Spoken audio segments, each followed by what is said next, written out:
एक बड़ी पुरानी कहावत है कि बीमार अगर लंबा हो तो उसे पुराना चावल ही पंत में दिया जाता है।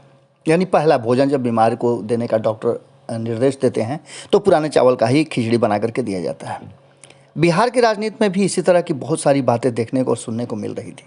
कहा यह जा रहा था कि तेजस्वी यादव ने पूरी तरह से राष्ट्रीय जनता दल का कमान अपने हाथ में ले लिया है और नीतीश कुमार के लिए बड़ी परेशानी बन गए हैं। लेकिन नीतीश कुमार है। नीतीश कुमार को इतना ज़्यादा कोई परेशान कर दे, ये अभी वर्तमान स्थिति में बिहार में तो संभव नहीं लगता है, क्योंकि नीतीश कुमार पुराने चावल हैं। और ख़ास करके अगर देखा जाए तो बिहार के राजनीति के जितने भी दिग्गज हैं, उन दिग्गजों में इनका एक स्थान अपने आप अलग हो जाता है। लालू प्रसाद की बात कर लें, रामविलास पासवान की बात कर लें, या फिर रविशंकर प्रसाद से लेकर के अश्विनी चौबे तक चले आएँ, या फिर आप सुशील मोदी तक आएँ। ऐसे बहुत सारे नेता हैं जो बिहार की राजनीति में उनकी तूती बोलती है। लेकिन लालू प्रसाद और नीतीश कुमार का एक अलग स्थान है। दोनों एक दूसरे के पूरक भी हैं और एक दूसरे के विरोधी भी हैं। इन दोनों के बिना बिहार की राजनीति का ककहरा बड़ा मुश्किल होता है। आज के भोरे भोर में लालू प्रसाद ने अपने हाथ में एक बार फिर से बिहार की स्थिति को बिगड़ता देख कमान थाम लिया है, वापस आ रहे हैं। इसी मुद्दे पर चर्चा होगी और भोरे भोर में हम कोशिश करेंगे इस बात को बताने का, जो पिछले कई दिनों से लगातार भारत लाइव आपको बताता आ रहा है कि किस तरह से बिहार की राजनीति में तेजस्वी यादव खुद चाह रहे हैं कि वो ये प्रमाणित करें कि उनमें दमखम है और वह आगे आने वाले बिहार की राजनीति को अपने कंधे पर लेकर के आगे बढ़ सकते हैं। लेकिन क्या ये संभव है? क्या तेजस्वी यादव लालू प्रसाद की जगह ले सकते हैं?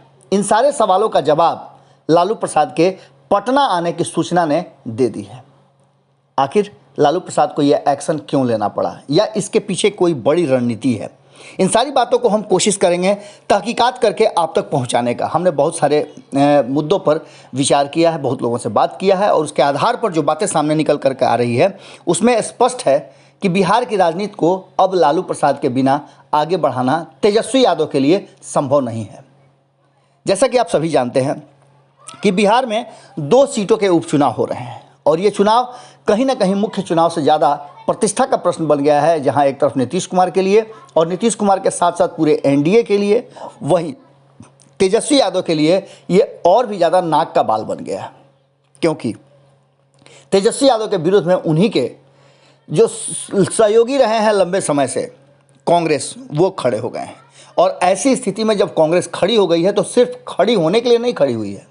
कांग्रेस ने साफ तरीके से अपने छत्रपों को पटना में जमावड़ा जुटा करके और साफ ये तेजस्वी यादव को ऐलान करके कर दिया है कि वो अब अपने दम पर बिहार सहित देश में चलेगी।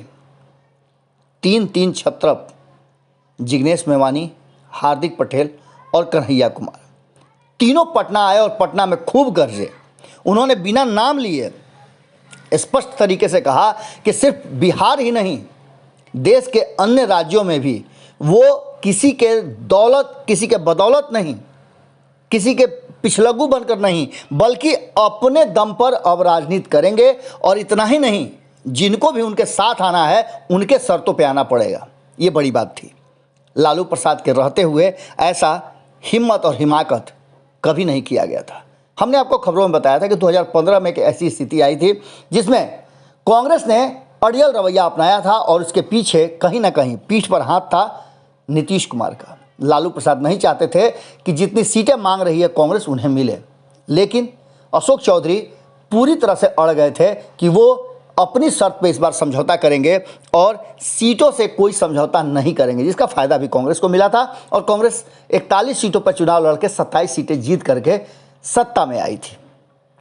नीतीश कुमार का कहा जा रहा है कि इसमें बड़ा रोल था और नीतीश कुमार साथ रहे। लेकिन 2020 के चुनाव हो या 2019 के चुनाव, जिस तरह से लालू प्रसाद को तेजस्वी यादव ने फ्रेम से ही गायब कर दिया और विपक्ष ने उसका फ़ायदा उठा लिया, ये बातें आप भूल नहीं सकते। बिहार की राजनीति में लालू को अच्छे और बुरे दोनों पहलुओं के लिए यूज किया जाता है।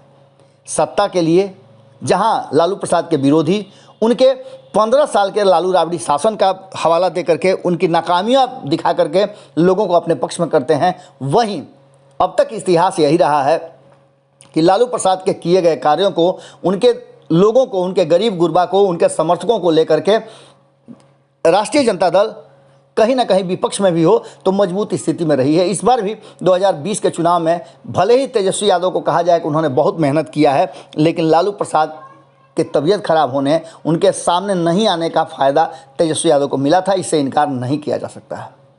यहाँ तक कहा गया था कि अगर लालू प्रसाद आ गए होते तो कहीं ना कहीं तेजस्वी यादव सत्ता में होते। अगर उनकी बात अंतिम समय भी मान गए होते तो आज तेजस्वी यादव बिहार के मुख्यमंत्री हो सकते थे, क्योंकि उनके इर्द गिर्द लोगों ने जिस तरह से रणनीति की, उस रणनीति में लालू प्रसाद होते तो उन लोगों का दाल नहीं गलता और उनके सलाहकार में लालू प्रसाद शामिल होते हैं। लेकिन तेजस्वी यादव ने अपने इर्द गिर्द के लोगों को ज़्यादा तरजीह दिया, जिसका नतीजा है कि वो सत्ता से दूर हैं।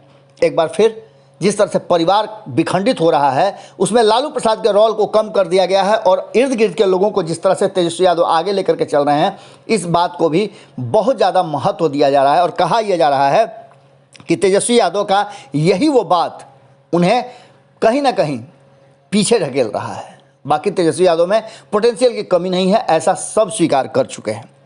आपको बता दें कि फिलहाल लालू प्रसाद यादव दिल्ली के एम्स में डॉक्टरों की निगरानी में इलाज करवा रहे हैं और अपनी बेटी मीसा भारती के आवास पर फार्म हाउस पर रह रहे हैं। डॉक्टर की सहमति के बाद लालू प्रसाद यादव पटना आने का कार्यक्रम तय हो गया है। इससे पहले कहा जा रहा था कि 20 तारीख को लालू प्रसाद आएंगे, चुनाव प्रचार करेंगे वगैरह वगैरह, लेकिन इन सब बातों से अलग जिस तरह से कांग्रेस ने सामने से आकर के तेजस्वी यादव को चैलेंज कर दिया है, अब एक पिता के लिए अपने पुत्र का साथ देना, भले ही पुत्र जैसा भी हो, जिस तरह से भी हो, उसे ज़रूरत नहीं हो पिता की, फिर भी एक पिता के अनुभव ये कहते हैं कि उसे उसकी ज़रूरत है और वो पटना के लिए चल पड़े हैं। कहा तो ये जा रहा है कि तेजस्वी यादव जब चरतरफा घिरे हुए नजर आ रहे हैं तो उन्होंने लालू प्रसाद को याद किया है और लालू प्रसाद को डॉक्टरों ने इजाज़त दे दिया है कुछ प्रिकॉशन देते हुए।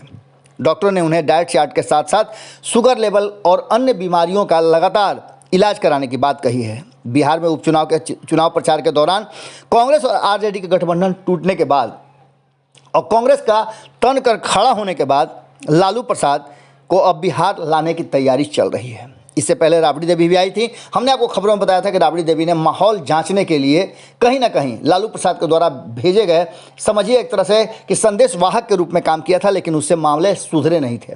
तेज प्रताप यादव खुल करके अब आ गए हैं तेजस्वी यादव के सामने और उन्होंने उनके मछली मारने तक पर कमेंट किया था। इन सारी बातों को लेकर के दिल्ली से पटना आना लालू प्रसाद के लिए बेहद अहम माना जा रहा है और इसके साथ परिवार और पार्टी दोनों को एकजुट करने के लिए लालू प्रसाद का होना बहुत ज़रूरी कहा जा रहा है। लालू यादव की तबीयत को देखते हुए उन्हें आगे विचार किया जाएगा कि क्या करना है, लेकिन स्टार प्रचारकों की सूची में लालू प्रसाद का नाम पहले पायदान पर रखा गया था, लेकिन उसमें लालू प्रसाद के नहीं आने की बात भी सामने आ गई थी। आपको बता दें कि इससे ठीक पहले लालू प्रसाद के छोटे बेटे तेजस्वी यादव भी ये कह चुके हैं कि लालू प्रसाद यादव बिहार आना चाहते हैं, लेकिन डॉक्टर ने सफ़र में करने से उन्हें मना कर दिया था। इस बीच बीजेपी नेता लगातार इस बात को लेकर के कह रहे हैं कि बिहार में प्रचार करने के सवाल लालू प्रसाद पर खड़े किए जा रहे हैं कि वो चुनाव प्रचार नहीं कर सकते हैं क्योंकि उन्हें स्वास्थ्य कारणों से जो है वो जमानत मिली है। अगर ऐसा करते हैं तो कहीं ना कहीं लालू प्रसाद उल्लंघन करेंगे। कई तरह की बातें सामने आ रही हैं। इन सारी बातों को लेकर के जहां एक तरफ तेज प्रताप यादव को साधने की बात चल रही है, वहीं कांग्रेस के साथ संबंधों को बेहतर करने के लिए लालू प्रसाद एक बार फिर से प्रयास कर सकते हैं पटना में आकर के। हालांकि आपको बता दें कि दिल्ली से भी ये काम हो सकता था, लेकिन जिस तरह से तेजस्वी यादव के सामने ये तीन युवा खड़े हो गए हैं, इसको देख करके पूरी तरह से अब कहा जा रहा है कि तेजस्वी यादव के लिए रास्ता कठिन होता जा रहा है। इसका फ़ायदा जो तेजस्वी यादव कह रहे थे, उनकी टीम कह रही थी कि मिल रहा है, बिल्कुल उसका घाटा हो रहा है और ये फ़ायदा कहीं ना कहीं सीधी तौर पे नीतीश कुमार को मिल रहा है और नीतीश कुमार इस फायदे से तेजस्वी यादव को पटकनी देने में कामयाब हो रहे हैं। हालांकि आपको बता दें कि उपचुनाव में उम्मीदवारों का ऐलान के बाद लालू यादव और कांग्रेस के पूर्व अध्यक्ष राहुल गांधी की मुलाकात दिल्ली में हो चुकी है। आगे की रणनीति लालू यादव पटना आकर के तय करेंगे, लेकिन इन सारी बातों को लेकर के जो सामने चीज़ें आ रही हैं उसमें एक बात तय नज़र आ रहा है कि पटना आने के बाद कहीं ना कहीं लालू प्रसाद अब अपनी रणनीति को एक बार फिर से नया रुख देंगे और नया रुख देने के बाद देखना होगा कि तेजस्वी यादव के लिए कितना ज़्यादा वो ज़मीन उनके माफिक बना सकते हैं। लालू यादव के आने की सूचना से उनके समर्थकों में काफ़ी खुशी है और ख़ास करके जो लोग एक लंबे समय से इंतजार कर रहे थे लालू प्रसाद से देखने, उनकी बात करने, उनकी बात सुनने का, उन लोगों को बहुत संतुष्टि मिली होगी। लेकिन राजनीतिक रूप से लालू प्रसाद का पटना आना इस बात की तरफ इशारा कर रहा है कि जो संबंध बिखर गए हैं उसे समेटने के लिए अंतिम प्रयास लालू प्रसाद करेंगे। राजनीतिक उथल पुथल भी होगी और क्या होगी ये तो आने वाला वक्त बताएगा। हमारी पूरी नज़र इस पर बनी हुई है, आपकी नज़र भारत लाइव पे होनी चाहिए। भोरे भोर के इस एपिसोड में हम आपसे यही विदा लेते हैं, बाकी की खबरें लगातार भारत लाइव पर जारी रहेंगी। बहुत बहुत धन्यवाद। अगर ये वीडियो पसंद आई और वह बिहार के राजनीति और बिहारियत से सरोकार रखेनी तो सब्सक्राइब बटन दबा के चैनल के सब्सक्राइब कर ली। ओजे एगो घंटी बा, ओकरा बटन दबा देला से कुल सटीक और मारक खबर रुआ मुफ्त में मिल जाई। अगर रुआ पत्रकारिता के हमनी के नया प्रयोग में सहयोग कर चाहतानी तो ज्वाइन बटन दबा दी। पेटीएम नंबर नोट कर ली 9386816700। धन्यवाद।